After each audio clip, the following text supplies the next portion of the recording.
Hello, welcome to the, this is my editing studio. Everything's in a bit of a mess. You got comic books back there, DVDs, all stuff piled up. This is the kind of chaos I work with.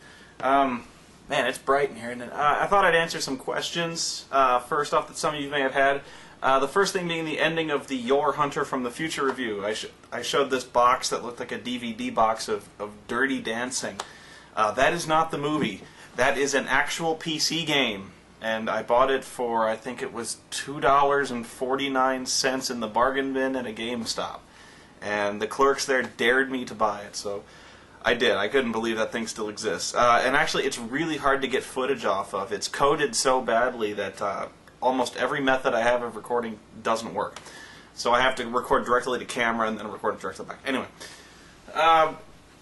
But I would like to talk about the latest phenom that's kind of hit the gaming world, and there's been a huge backlash against the game.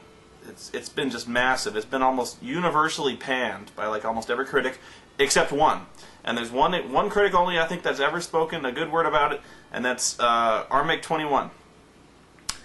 I hate to do this to you. I'll say this.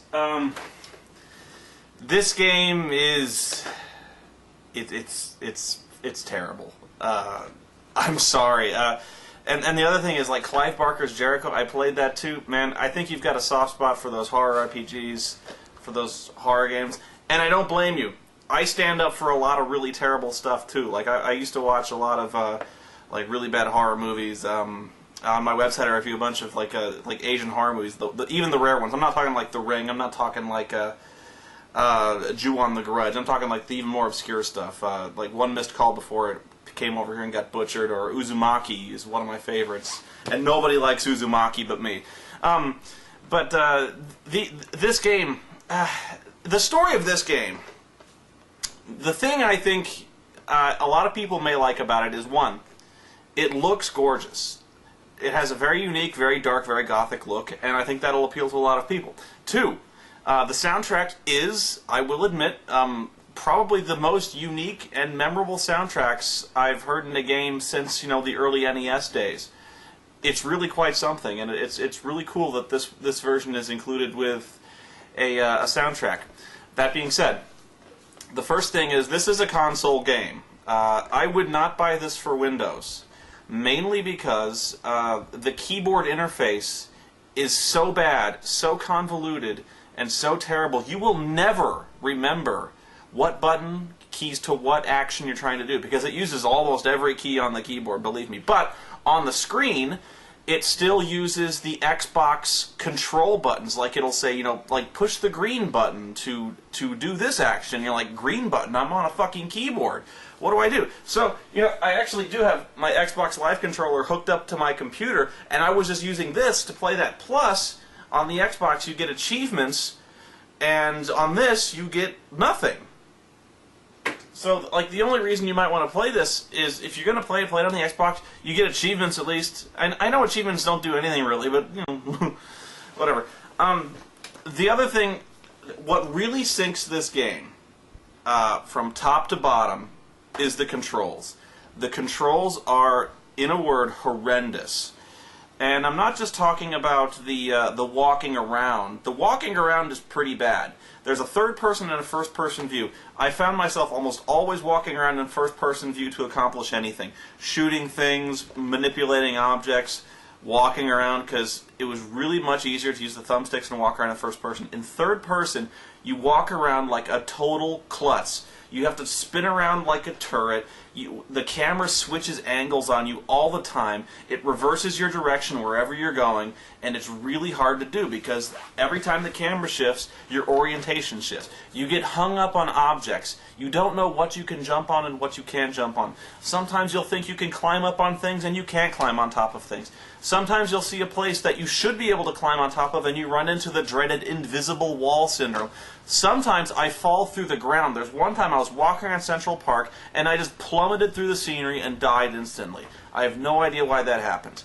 Also, with the third-person controls, there are certain areas. The worst part is when you run into this black oil. If you step in the black oil, you die almost instantly, and this represents one of the most irritating areas of the game. Is you'll have to constantly stop and restart. and you won't be able to traverse an area that you think you should easily be able to traverse if the controls weren't so fucking crippled. So the other thing is the inventory. I like it's innovative that you have an inventory that goes in real time, where you look in your jacket and you pull out the stuff you need. And it's very innovative that you can combine almost anything with another thing and create something else that's more useful. The problem is, this idea is never fully developed, and none of the items you create are really all that useful. So you can combine a lot of things, but it's so wasteful all the time that it's often not worth it. You'll create Molotov cocktails all the time, but even then, you don't even really need to do it, and the Molotovs only really come into play when you're solving puzzles.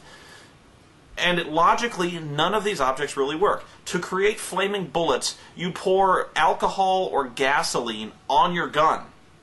I have no idea how that works, and it doesn't work. Your gun would blow up in your face if you tried to do this. You just burn yourself. The other thing you do is you can put double-sided tape around a bottle and then throw it at distant objects, and then the tape is good enough that it will stick to these objects. And you may think you'll be facing these puzzles and you won't be able to solve them because you think in reality there's no way this would work. I'm going to throw this bottle with sticky tape on it onto a creature. That creature will run back to its nest and then detonate. You would never come up with this on your own because it's so logically stupid you would never think of it. Other things you can do, you can tape bullets to boxes of gasoline, and this would cause a bomb. And you think, okay, I tape bullets to a bottle, and thing is though, the only thing that kills any monster is flame. Bullets, if you shoot enough bullets into a creature, it might fall down, but why would you create a bomb? Because often, if you're going to throw a bomb at anyone, really the Molotov cocktail is all you need. It's fire. It'll kill the creature. Putting shrapnel inside the bottle is not going to cause it any more damage, and it's so wasteful. You're wasting all these bullets. You'd rather have the bullets than make the bomb.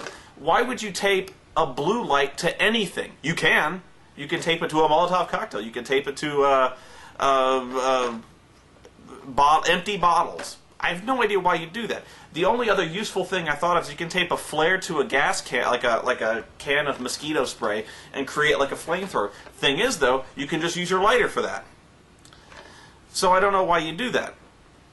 The fire extinguisher has infinite capacity, and yet a can of bug spray runs out in about 10 seconds of sustained use. So the realism there is all over the map. I haven't even spoken about the worst thing, and this is by far the worst, is the driving. I know a lot of people are complaining about the wrong things when it comes to driving. People are saying the driving is impossible, or it's overly fatal. It's not. It's not. It's very easy. It's actually very forgiving. These stages, oftentimes, it's very clear where you're supposed to go. It's very cinematic, and in that regard, it's impressive. However, you'll find yourself having to drive around Central Park through the majority of the game, and the driving is so loose, so badly programmed, so glitchy, so tetchy, that it's just maddening when you're trying to navigate to a place you should be able to go to, and you can't get there because the driving is, again, crippled. For instance, you won't be able to drive over curbs.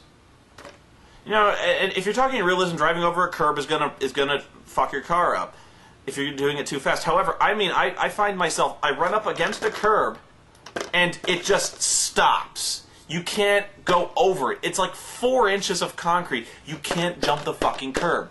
I find myself getting stalled out on low slopes. Like there's little hills. You can't drive up the hill. You'll find yourself going in forward, going in reverse, going in forward, going in reverse, and then finally, for no reason, your car just lurches forward and you can keep going.